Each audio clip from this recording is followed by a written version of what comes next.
35,000 people, 70,000 moose, and more mosquitoes and black flies than the Department of Tourism likes to admit. And we're already feeling the impacts of climate change. Hotter and drier summers mean that more of our forests are going up in flames. Spruce bark beetles have spread through the southern Yukon as the winters are no longer cold enough to kill them. Highways and buildings are slumping as the permafrost that supports them collapses. In the northern Yukon, in the remote village of Old Crow, the Gwich'in people believe that climate change is impacting their ability to live off the land.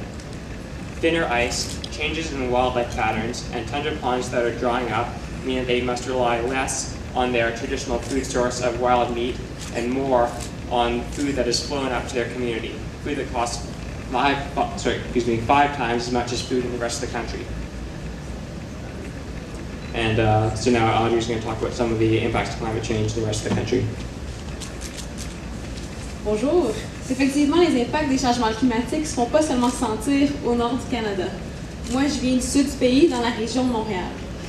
So like I just said, I'm from Montreal, so the south region of Quebec, where we can also feel the impacts of climate change.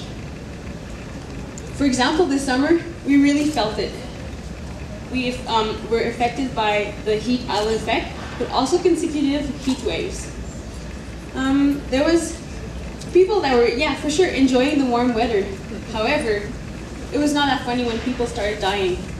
Effectively in Montreal, between the 1st July and the 15th of July, between one of the severe heat wave, there was an increase in mortality rate by 18% for the same 2 weeks of the previous year. Let's also mention the sea level rise, because Montreal is an island. So I live on the east shore of Montreal, where everybody, like most of the people on the island, live within a few meters above the water level. In Canada, where there's so many coasts and so many shorelines, well, for sure we're going to be affected by sea level rise as well.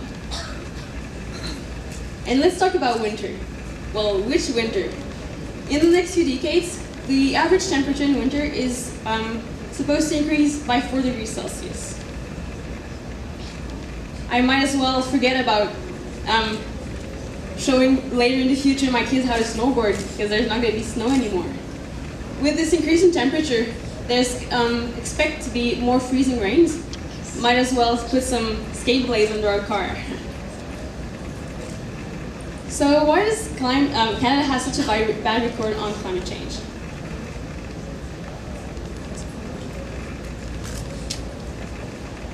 So last summer I had the privilege to cycle across Canada as part of Pedal for the Planet, and a nationwide youth bike ride to try to get the Canadian government to take climate change seriously. So after 6,000 kilometers in 3 months, the young cyclists I was riding with and myself arrived in Ottawa, only to have all of our meeting requests with the government turned down. And I came away from that feeling very gloomy about the state of our country. Like, what kind of government is going to refuse to give 15 minutes of its time to hear the concerns of young Canadians who just showed their personal commitment to an issue as important as climate change by cycling across the second biggest country on the planet? So obviously I was very disappointed by the outcome of that trip and very bummed out about the state of climate policy in Canada. So I decided to try to re-motivate myself by doing another bike ride. And I was fortunate to be able to meet up with some cyclists who are going from Portland, Oregon to Washington, D.C. and filming a documentary about solutions to climate change. So I'll touch more on some of the solutions in a bit. So on August 24th, I dipped my foot in the Pacific Ocean in Skagway, Alaska, and started cycling down the Alaska Highway.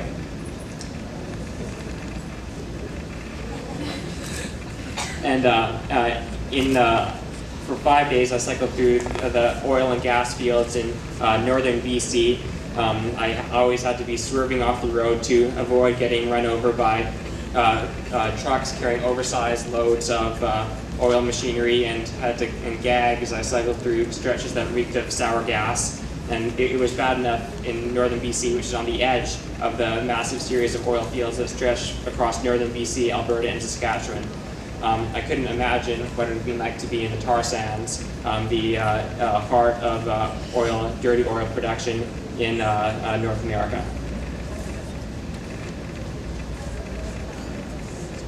So like Malcolm just said, what are the tar sands?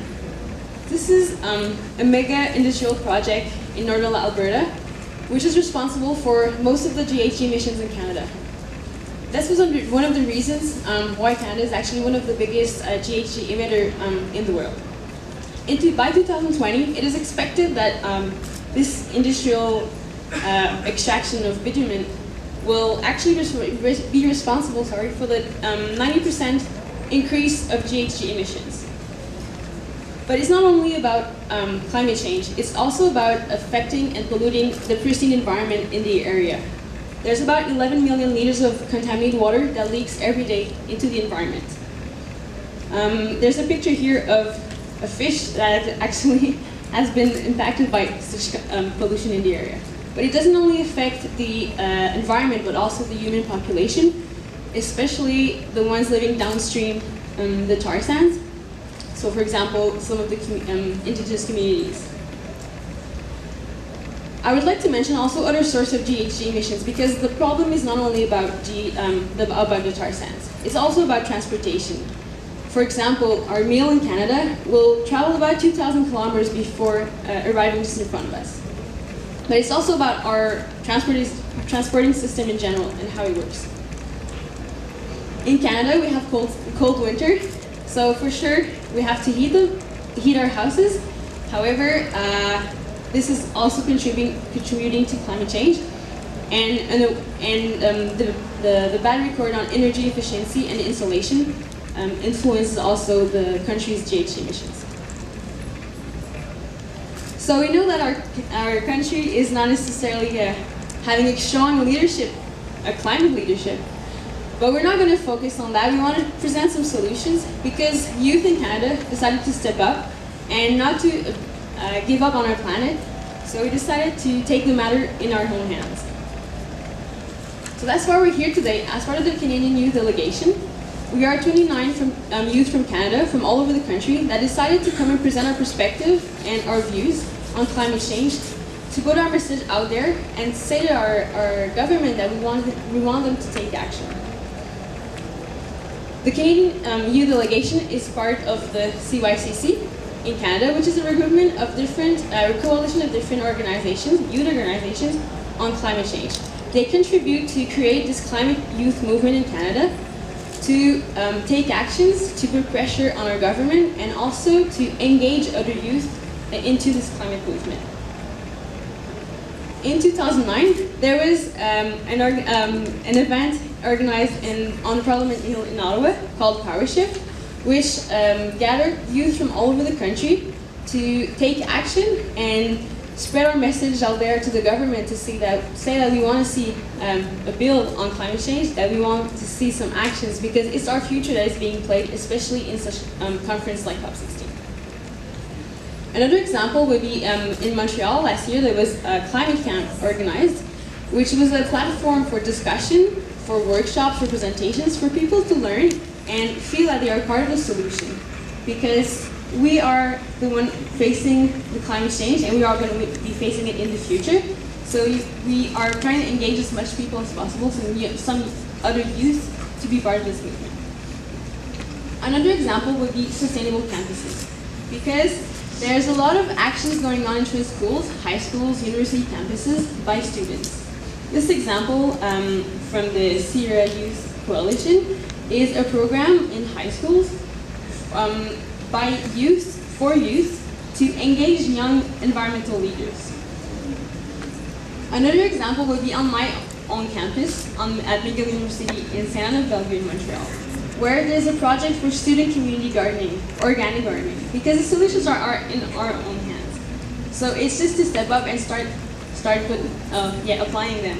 So this is an example of how youth are taking action to make a difference on climate change. So it's all about having fun also. We're doing it for our future, we're doing it for our planet, but we're also doing it for ourselves.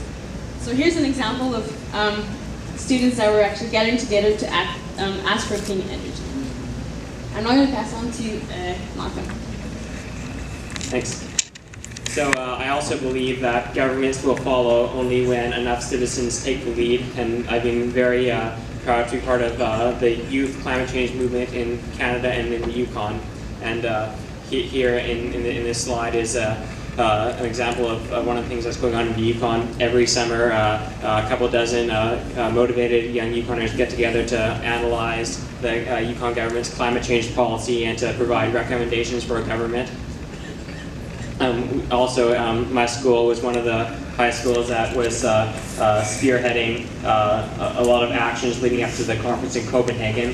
We hosted a panel discussion that brought together people such as the Yukon Environment Minister, the Yukon's Member of Parliament, climate change experts, and the high school body was able to put forward some pretty tough questions to all of them.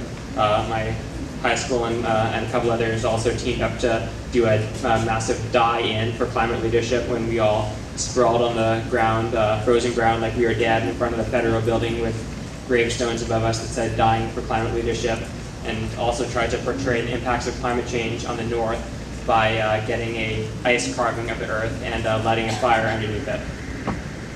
And also, of course, I've been very lucky to be part of a couple climate change bike rides, which I mentioned earlier. And this most recent one, Solutions Revolution, really opened my eyes to the vast array of solutions to climate change that are taking place across the continent. In the West, there is a not-for-profit society that purchased windmills that will not only provide renewable energy to this local people, but will also provide $500,000 every year for funding for disabled and elderly people in the community.